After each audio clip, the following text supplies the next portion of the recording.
Alors bonjour et bienvenue dans cette nouvelle vidéo de Romain, devenez entrepreneur du web.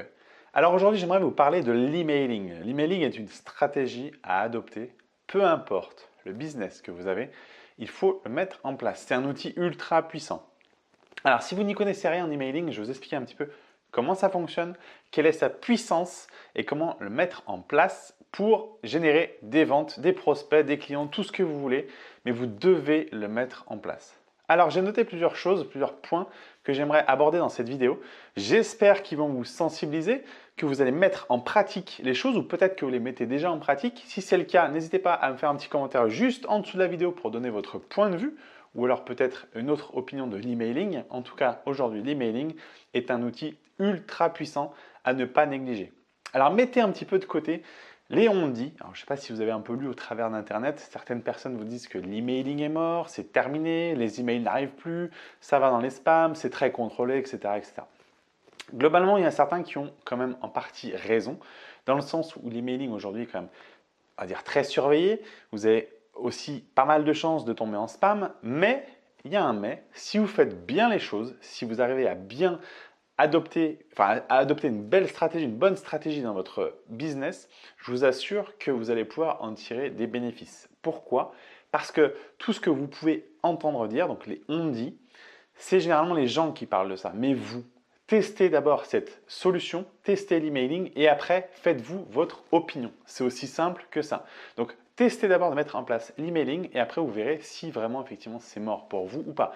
Ce qui m'étonnerait, parce qu'aujourd'hui, l'emailing est quand même ultra utilisé, même s'il y a eu la RGPD qui a été mise en place, donc c'est la réglementation pour la protection des données, qui a été mise en place il y a très peu de temps, au mois de mai 2018, donc ça a un petit peu changé la donne, mais globalement, ça ne l'a pas vraiment changé auprès des mastodontes qui aujourd'hui vous mailent tous comme des porcs, il faut le dire. Donc la loi n'est pas forcément bien appliquée, mais vous, aujourd'hui, il faut l'appliquer correctement pour ne pas avoir de problème, mais vous servir correctement du canal de l'emailing. Alors, on va voir plusieurs points ensemble pour adopter l'emailing dans votre stratégie et en faire une arme redoutable pour vendre, pour vous faire connaître, etc., etc. Alors, il y a une technique anglaise, le nurturing. Alors, je ne sais pas si je le prononce bien. C'est ce que le mail va provoquer auprès de vos clients ou de vos futurs clients. En fait, c'est la façon d'arriver à intéresser vos clients. C'est la façon dont vous arrivez à avoir une approche auprès de vos futurs clients pour les transformer en clients. Donc, c'est le nurturing. C'est la façon d'amener ça, d'amener un contenu qui soit intéressant, donc contenu par email, bien entendu, un contenu intéressant pour vos lecteurs. Et si votre contenu est intéressant, vous allez donc captiver l'attention de vos lecteurs et indirectement, tôt ou tard, les transformer en clients. C'est le but de l'emailing. Le but de l'emailing, c'est de communiquer avec vos clients ou vos prospects, mais c'est aussi de les transformer et de faire réaliser des ventes et réaliser le chiffre d'affaires grâce à l'emailing. Alors, je fais une petite aparté. Tout à l'heure, je vous parlais du spam. Alors le spam, effectivement, c'est une cause réelle en emailing parce que c'est très protégé, très surveillé, certes. Mais si vous faites bien les choses, encore une fois, si vous avez une technique d'approche qui est bonne, qui n'est pas spammy, c'est-à-dire qui n'est pas trop spammé, considéré comme spam, c'est-à-dire des envois réguliers et massifs qui n'ont pas d'intérêt, si vous n'êtes pas dans cette case-là, je vous assure que le spam ne sera pas forcément votre cheval de bataille parce que vos mails arriveront vraiment à vos prospects. Alors il y a la délivrabilité des emails qui est importante, mais le plus important, c'est que vos emails soient ouverts. Parce qu'un mail qui peut peut-être arriver dans les spams de votre interlocuteur, si votre interlocuteur n'est pas trop bête, il va consulter ses spams et il peut bien entendu ouvrir votre email. Là, en fait, n'est pas le cheval de bataille. Le vrai cheval de bataille pour avoir du résultat, c'est vraiment travailler votre contenu. Et le nurturing permet justement d'aller appâter vos clients, aller susciter l'intérêt et la curiosité, les fédérer et les intéresser à ce que vous faites. Et plus vous allez les fédérer, plus ils vont s'intéresser à ce que vous faites et plus ce seront de potentiels clients pour votre produit, mais pour vos autres produits. C'est des gens qui vont aimer ce que vous faites et ils vous suivront partout où vous irez. En gros, peu importe ce que vous allez faire et ce que vous allez vendre, tôt ou tard, ils vous achèteront parce qu'ils vous connaissent, ils savent comment vous êtes et ils aiment le personnage entre guillemets que vous retranscrivez au travers de vos emails. Donc très important, le nurturing dans le marketing, vous pouvez voir sur internet la définition si vous voulez un point plus précis, mais en tout cas, ça va être la manière d'amener votre prospect à client. Et cela Pour le faire, ce n'est pas un seul simple mail qui va transformer votre prospect en client, mais plusieurs emails. Ces emails-là, ça va être des séquences de plusieurs emails qui vont commencer à intéresser votre visiteur, qui donc était visiteur, qui va peut-être se transformer forcément en prospect et va devenir client au fil du temps, au fil de vos discours, au fil des emails que vous enverrez. Très important. Alors comme je vous disais, l'email est très important. Alors l'emailing, c'est le fait d'envoyer donc vos emails à une liste d'adresses email que vous avez, donc à vos prospects ou vos clients bien entendu. Mais c'est une liste que vous possédez et à laquelle vous envoyez donc des emails. Ça c'est l'emailing. Donc vous allez nourrir vos clients, votre base de données, vous allez la nourrir de contenu que vous allez envoyer.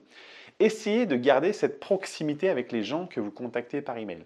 Le fait d'avoir une proximité, de ne pas être un simple entre guillemets robot qui envoie des mails en masse, eh bien le fait de sortir de la masse et de proposer un contenu qui soit, on va dire, aguichant, intéressant, qui va susciter cet intérêt, cette curiosité, le fait juste de proposer ça, vous allez commencer à, encore une fois, nourrir votre prospect qui va s'intéresser à vous. Le fait que la personne s'intéresse à vous, elle va plus facilement ouvrir vos emails, donc plus régulièrement, que quelqu'un qui n'en a rien à faire et qui va directement supprimer vos emails avant même de les avoir ouverts. Donc très important de forger cette relation sur le long terme avec votre prospect qui, donc le but est qu'il ouvre votre email et qu'il aille voir vos contenus. Donc très important de forger cette relation-là, c'est même primordial si vous voulez que l'emailing paye à long terme. Je vais faire un petit aparté aussi, il y a certaines personnes qui achètent des fichiers email et qui envoient en masse et comme des bourrins des milliers voire des millions d'emails. Et puis, sur la masse, forcément, ils vont faire du chiffre parce qu'ils vont faire des ventes. Ça, c'est une technique, on va dire, one shot, c'est-à-dire que vous envoyez une seule fois et après, vous ne retrouvez pas forcément de retour sur investissement sur le long terme. Aujourd'hui, dans la vidéo, ce que j'aimerais vous inculquer, c'est d'avoir un travail sur le long terme pour avoir un revenu récurrent basé sur un emailing que vous allez mettre en automatique et qui va donc du coup intéresser vos prospects et qui va les transformer en clients. C'est très important de forger une relation avec votre client. Un emailing, c'est considéré comme une discussion que vous avez avec une personne. Par exemple, vous allez dans la rue, vous abordez une personne avec qui vous allez discuter. Cette personne-là, si vous arrivez vers elle et vous lui dites « voilà, tiens, j'ai ça à vendre », elle ne sait pas qui vous êtes, elle ne sait pas ce que vous faites, elle ne connaît pas le produit. Vous avez 9 chances et demie sur 10 de vous faire remballer ou que la personne dise « non, ça ne m'intéresse pas ». Par contre, si vous arrivez et que vous lui expliquez qui vous êtes, et que l'intérêt y est des deux côtés, elle va commencer à discuter avec vous, peut-être se présenter, vous allez vous présenter, et puis voilà. Et la personne, elle part. Le lendemain, vous la recroisez au même endroit, vous vous remettez à discuter, et de fil en aiguille, vous voyez, la discussion va prendre. Eh bien, le fait de faire ça, à la fin de ces entretiens, à chaque fois que vous croisez la personne, à la fin, imaginez, vous lui proposez, voilà, moi je fais du coaching pour le bien-être, parce que j'ai envie de faire ça ou de faire évoluer les gens dans l'entreprise. Imaginez cette personne est intéressée, elle va dire oui, mais j'aimerais bien passer par vous, etc. Vous allez forger cette relation, vous allez nourrir. Eh bien, la personne va vous donner la confiance. Eh bien, ça, c'est l'emailing, c'est la même chose.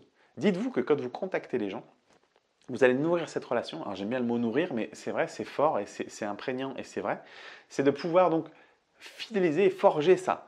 Cette relation-là, une fois que le contact est noué, vous allez pouvoir faire, entre guillemets, ce que vous voulez de vos prospects. C'est-à-dire que vous allez pouvoir proposer, peu importe le service que vous proposerez à la fin de votre séquence email ou de vos emails, les personnes seront engagées avec vous et vont s'engager avec vous. C'est très très important. Donc l'emailing n'est pas à prendre avec des pincettes, c'est un outil relativement très puissant dans votre business qui peut permettre à terme et à très long terme avoir des revenus passifs, parce que c'est des revenus qui sont en automatique, qui vous permettent de générer des ventes parce que vous avez forgé cette relation avec votre base. Alors pour que les emails soient lus et intéressés, il faut que vous ayez un contenu qui soit facile à lire. Alors, si vous rentrez dans un détail de mail qui est très long, si vous abordez un sujet assez long, n'hésitez pas à mettre beaucoup d'espace. À chacune des phrases, faites un entrée et laissez vraiment un espace. Mettez quelques mots en gras pour que vous ayez un impact sur ces fameux mots. N'hésitez pas à vraiment accentuer, mettez des majuscules quand il le faut. Faites un contenu qui soit assez light, facile à lire. Même si vous avez beaucoup de texte, n'hésitez pas à mettre des espaces pour que l'email soit facile à lire. Donc, mettez un contenu. Il faut que le contenu soit important dans l'email. Alors, vous pouvez mettre des images. Bien entendu, les images, si vous avez une newsletter avec des images, c'est très bien, mais je conseille quand même vivement de mettre du texte. Le texte, aujourd'hui, s'il est encore une fois captivant et intéressant, les gens le lisent.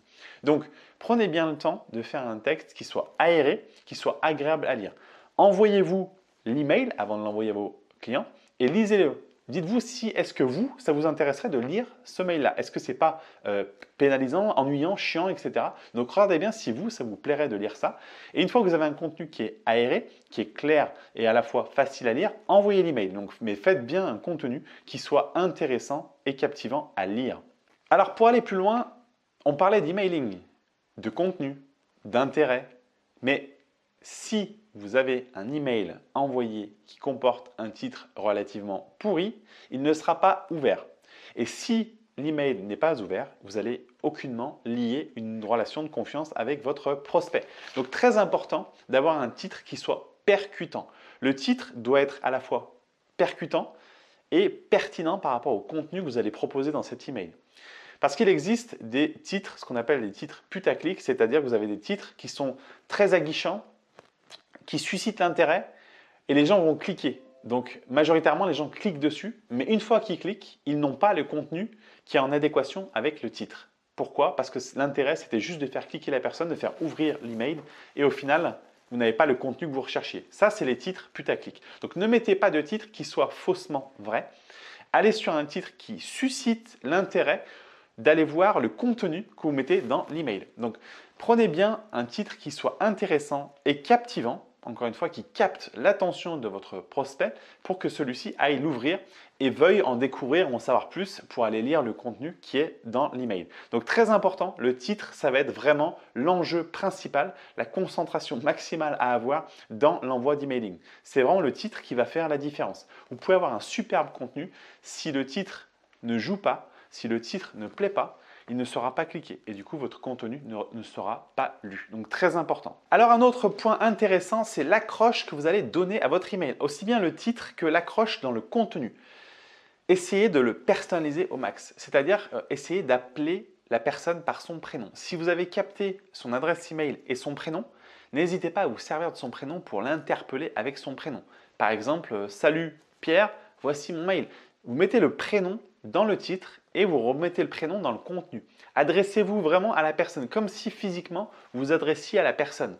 Vous lui parlez à elle et pas quelqu'un d'autre, vraiment à elle. Soyez pertinent.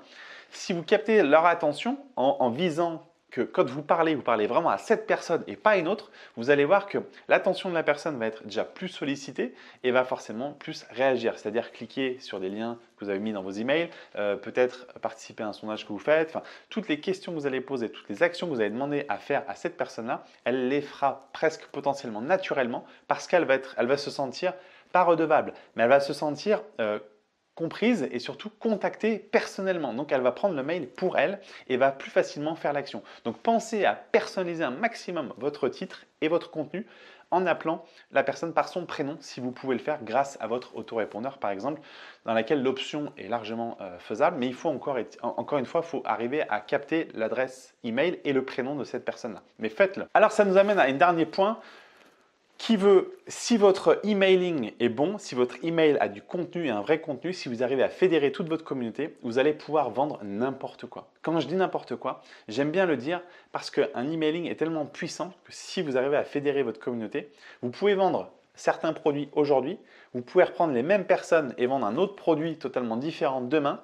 Ces gens-là, vous allez pouvoir les contacter par email tellement qu'ils vous feront confiance, tellement qu'ils auront confiance en vous et tellement qu'ils seront accros à ce que vous faites, eh bien ils achèteront facilement le deuxième produit. Donc ce que je veux dire par là, c'est que si aujourd'hui vous avez un business en ligne par exemple sur Internet et que vous avez une base de données de clients et que vous faites une activité, par exemple vous êtes e-commerçant et que demain vous faites un autre truc qui n'a rien à voir dans le développement personnel, par exemple vous êtes coach en développement personnel, vous allez pouvoir reprendre cette base de données, contacter vos clients fidèles avec qui vous avez vraiment noué une relation et leur dire voilà je fais ça et leur proposer vos services. Vous voyez, vous pouvez exporter en fait si vous voulez votre business et vendre un peu n'importe quoi. Ces gens-là vont vous suivre et vont certainement adhérer à ce que vous faites. Alors pas tous ne deviendront clients, mais c'est pour vous dire que vous pouvez remonter un business en parallèle en un rien de temps grâce à votre base de données d'email que vous avez. Donc peaufinez-la, chouchoutez-la, vraiment prenez le temps de vraiment l'exploiter et encore une fois de la fédérer, de créer une vraie communauté de gens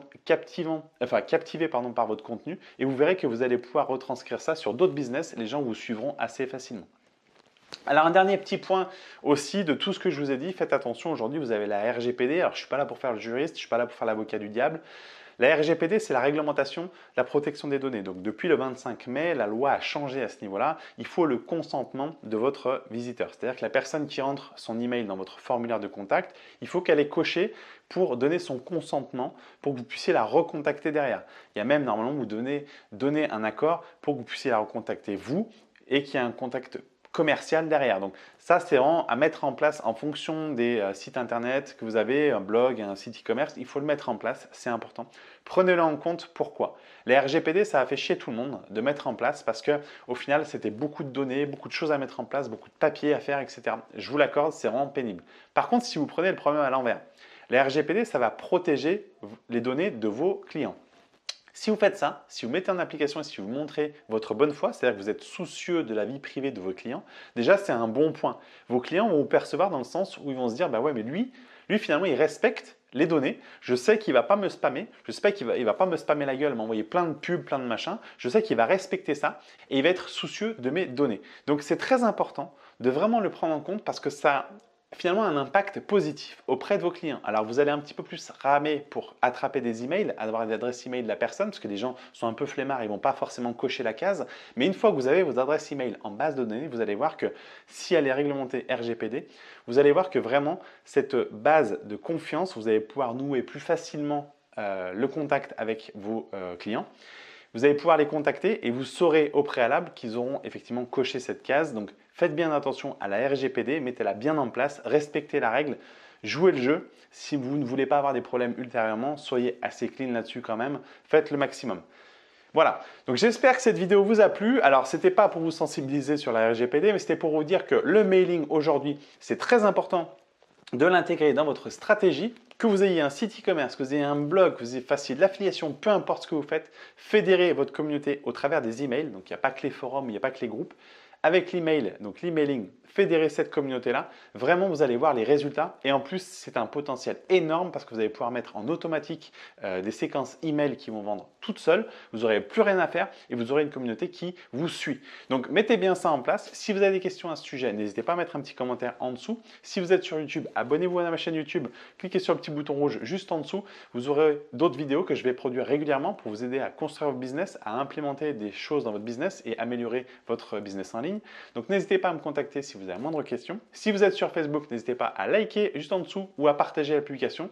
Je vous serai très reconnaissant et je vous dis à très bientôt. Ciao!